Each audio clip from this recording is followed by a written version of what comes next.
বাড়ি অবশ্যই গরুর দুধ দিয়ে বেশি মজা হয়। তারপরেও আরও বাড়তি ক্রিমি একটা টেক্সচার আনার জন্য আমরা গুঁড়া দুধ ইউজ করতে পারি।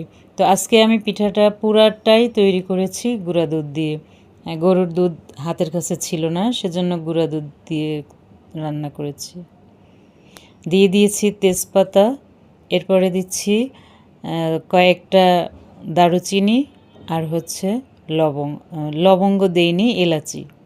তেজপাতা, দারুচিনি আর এলাচি, এগুলো পিঠাটা একটা সুন্দর মিষ্টি সুঘ্রাণ আনবে।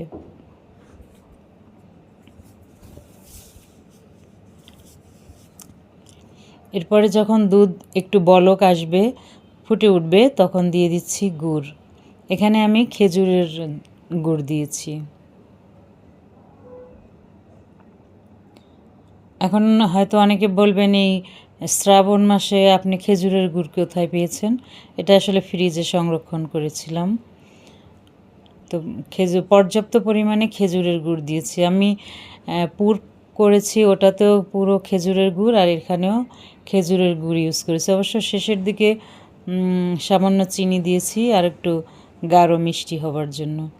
মিষ্টি জাতীয় যে কোনো খাবারে একটু মিষ্টি গাঢ় না হলে